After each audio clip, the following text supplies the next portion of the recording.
Now, hi guys, hope you're all okay.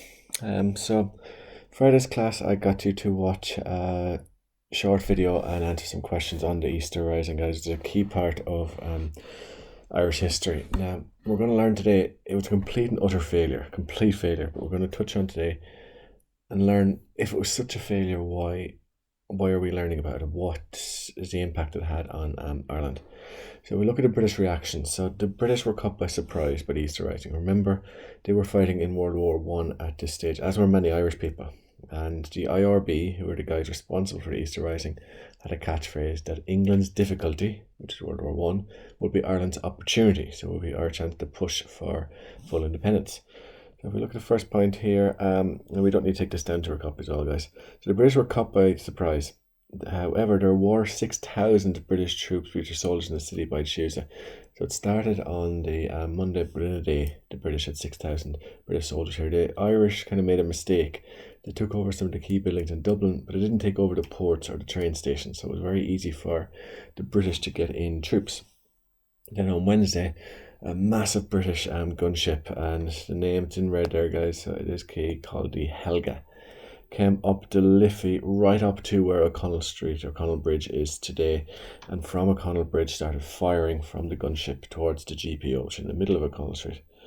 On Friday, they'd been in the GPO at this point for nearly 5 days. Padraig Pearse, who's in charge, ordered the evacuation. They left it. The GPO was on fire, so they left the GPO and went into the buildings behind it that are in what's called Moore Street today. The day after, on Saturday, Pearse ordered the volunteers to surrender, and they did. They raised the red flag, and unconditional surrender. They admitted defeat completely. The rebellion was over. Now, it was supposed to be a countrywide rebellion, but very few other areas got involved, mainly because of the mixed messages. They weren't sure what was going ahead. It was cancelled. An example in Cork, on 7 different points, the IRB members down there at 7 different times were told it was cancelled or not cancelled. So it was going ahead, and it was cancelled, it was going ahead, and it was cancelled, it was going ahead, it was cancelled, and it was going ahead. And a lot of them just stayed at home because they didn't know what was actually happening. It was really badly organised. There's a couple of pictures of O'Connell Street at GPO. Amazingly, the GPO was left standing, but the inside of the building was essentially a wreck, and many streets around it were destroyed. The people of Dublin came out at the end of the Easter Rising and were throwing rotten vegetables and abuse at the men behind the Easter Rising. They were disgusted with them, particularly the women, because their women's husbands and sons were out fighting in World War One, and here were these Irish people causing trouble in Dublin. So they were hated by the Irish people initially, but that would change. Now, in case you missed it again, you don't need to take this down, guys, but this just kind of summarizes what we covered the last couple of days. The IRB, who were the guys responsible for the Easter Rising, the Irish Republican Brotherhood, they tricked Owen McNeill, who's in charge of the Irish Volunteers, to get the Irish Volunteers in the Rising because the numbers were needed. There was lots of members of the Irish Volunteers in Ireland. Owen McNeill discovered he was tricked on Easter Sunday, and he actually wrote a letter to a newspaper saying all parades cancelled. They couldn't say a rising because then that would alert the British. They used to call it a parade. And he ordered his men to stand down. So the rising was meant to go ahead on Easter Sunday. It was cancelled or postponed, but they still went ahead with it the next day. The rising went ahead with much less soldiers than what they originally expected. Irish soldiers captured key buildings in Dublin. GPO, the General Post Office, is the main one. You have the Four Courts, you have St. Stephen's Green, you have Boland's Mill, some of the key buildings that took over throughout Dublin. The British sent a Helga down to Liffey to bomb the buildings. The GPO was destroyed. Padraig Pearse, the same man who read the proclamation on steps at the start of the Easter Rising, surrenders on Moore Street, and the Rising is over. Just one key word from this chapter, guys. It's called blood sacrifice. It's a really, really key word. Now, obviously you all know what blood is. A sacrifice is to give yourself up. So blood sacrifice is what the men who took part in the Easter Rising were willing to do. It means you're willing to die, and you're willing to bleed your own blood for your country. You're willing to die for your own country.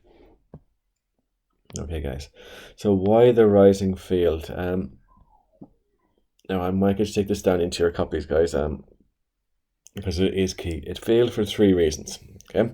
Now the bits in red are particularly key here, guys. So you can shorten these sentences down as long as you have what's in red explained. So the first point is there was no countrywide rebellion. It was just Dublin. It didn't happen anywhere else.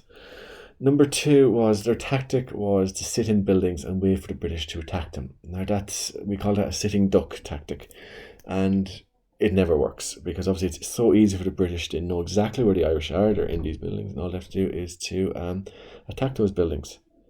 And point three, the rebels were outnumbered very, very quickly by the British army. The British had better arms, had more experience, were better organised. And so for all those three reasons, they hung out for quite a while, nearly a week the Easter Rising lasted, but they were never going to win, and in the end it was failure. Again, I'm going to take this down, guys, the impact of the Rising. So the impact is what's felt afterwards. It had a massive impact. The fact that we're still learning about it over 100 years afterwards is so important in Irish history. We celebrate it every Easter despite the fact it's a failing.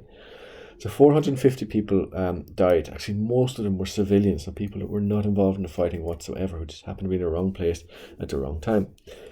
B is damage to property. £3 million. There's £3 million in money from 1916, so it'll be a multiple of that today. Was caused Dublin City Centre. Dublin City Centre was destroyed, essentially. Arrests. More than 3,000 people were arrested. Many were sent to prisons in England. The most famous was a prison internment, a camp essentially, an outdoor camp called Frongoch in Wales. That will come up a little bit later on. And the interesting thing is here, look at the numbers of people that were arrested. 3,000 were arrested. There was only about 1,000 people who took part in the Rising. So you can do the maths from that. It was a good 2,000 people who were arrested, who actually had no part whatsoever in the Rising. And that proved to be a mistake for the British as well. Now, the impact on the public, there's quite, I might zoom in here, guys, there's quite a lot of points here. So again, the bits that are in red are key. You can look through them and make your own points as long as they make sense, guys, into your copies, but the bits that are in red explained are key. So the first point, the public initially didn't like the rebels. I told you about them throwing things at them because they destroyed their city, and as I said, their own family members were fighting World War I, and they were annoyed at these people. The British then decided to take a very, very tough action on the leaders of the rebellion. 90 people were sentenced to death by secret military courts between May the 3rd and the 12th. So 90 Irish people were due to be put to death. And quite quickly they started doing those deaths. Most of the men were in a place called Kilmainham Jail, which is just outside the centre of Dublin. 14 of the leaders were executed in Kilmainham Jail, including the signatures of the proclamation. So all the men that signed the proclamation, if you're ever paying attention in class, there's 2 proclamations in my classroom, one of them behind my head as I'm teaching, and all the names of the men who signed it, 7 men who signed it, are on the bottom. They all died.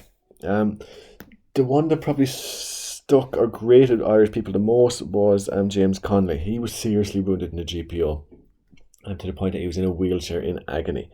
The British tied him to his wheelchair, brought him out to the courtyard in Kilmainham Jail, and shot him. And that disgusted most Irish people.